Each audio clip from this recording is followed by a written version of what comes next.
নমস্কার বন্ধুরা প্রথম ওডিআই ম্যাচটিতে সাউথ আফ্রিকা টিমকে 8 উইকেটে হারানোর পরে ভারতীয় টিম আগামীকাল 2 নম্বর ওডিআই ম্যাচ খেলতে চলেছে সাউথ আফ্রিকার বিরুদ্ধে এবং আজকের এই ভিডিওতে আমি তোমাদের সাথে এই ম্যাচটির toss prediction match prediction share করার চেষ্টা করব। আমার বাকি প্রতিটা ভিডিওর মতোই এই ভিডিওটাও ছোট্ট ভিডিও হবে, তোমরা স্কিপ না করে পুরো ভিডিওটা দেখো এবং ভিডিওটা দেখার পরে ছোট্ট ভিডিওটা ভালো লাগলে অবশ্যই একটা লাইক করো। আর বন্ধুরা এখন বিগ ব্যাশ লিগও চলছে এবং বিগ ব্যাশ লিগের প্রতিটা ম্যাচের টস প্রেডিকশন ম্যাচ প্রেডিকশন তোমরা আমার এই ইউটিউব চ্যানেলে পেয়ে যাবে, তাই অবশ্যই আমার এই ইউটিউব চ্যানেলটিকে তোমরা সাবস্ক্রাইব করে নিও। আর বন্ধুরা ক্রিকেটের সব ম্যাচের টস প্রেডিকশন ম্যাচ প্রেডিকশন আমি তোমাদের সাথে আমার টেলিগ্রাম চ্যানেলেও শেয়ার করি, তোমরা অবশ্যই আমার টেলিগ্রাম চ্যানেলেও জয়েন হয়ে যেও। ভিডিও ডেসক্রিপশন বক্সে আমি আমার টেলিগ্রাম চ্যানেলের লিঙ্কও শেয়ার করে দিয়েছি তোমাদের সাথে।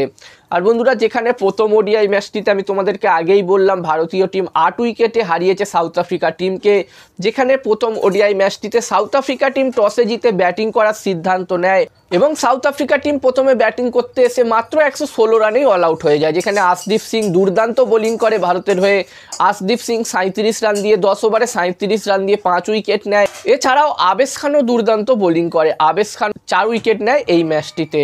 আর এই ম্যাচটিতে যখন ভারতীয় টিম 117 রান চেস করতে আসে, ডেবিউটান সাই সুদর্শন 55 রান করে। এই ম্যাচটিতে ভারতের হয়ে ডেবিউ হয়, ওডিআই ক্রিকেটে ডেবিউ হয় সাই সুদর্শনের এবং সাই সুদর্শন এই ম্যাচটিতে 55 রানের একটি দুর্দান্ত ইনিংস খেলে ভারতকে এই ম্যাচটি জিতিয়ে দেয়। এছাড়াও এই ম্যাচটিতে শ্রেয়াস আইয়ারও 52 রানের একটি ইনিংস খেলে এবং এই 2 নম্বর ওডিআই ম্যাচটিতে প্রথম ইনিংস আমি যদি এই দুটি টিমের মধ্যে একটি ভালো টোটালের কথা বলি, তো এখানে আমার মনে হচ্ছে প্রথম ইনিংসে যদি 300+ স্কোর হয় তাহলে একটি ভালো টোটাল হবে, যেখানে প্রথম ম্যাচটি একদমই একতরফা ম্যাচ হয়েছিল। তবে এখানে আমরা আশা করব 2 নম্বর ম্যাচটিতে আমরা একটি ভালো লড়াই দেখতে পাবো এই দুটি টিমের মধ্যে।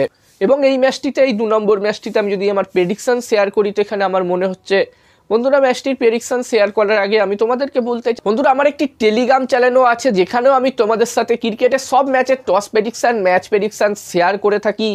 যেই ম্যাচগুলোর প্রেডিকশন ভিডিওর মাধ্যমে আমি তোমাদের সাথে ইউটিউবে শেয়ার করতে পারি না, সেই ম্যাচগুলোর প্রেডিকশনও আমি তোমাদের সাথে আমার টেলিগ্রাম চ্যানেলে শেয়ার করে থাকি।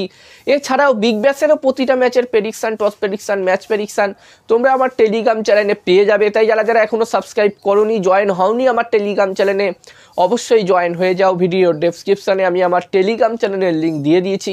এছাড়াও স্ক্রিনে তোমরা আমার টেলিগ্রাম চ্যানেলের ইউজার নেম দেখতে পাচ্ছ, এই নামটা টাইপ করেও টেলিগ্রাম অ্যাপে গিয়ে এই নামটা টাইপ করেও তোমরা আমার টেলিগ্রাম চ্যানেলে জয়েন হতে পারো।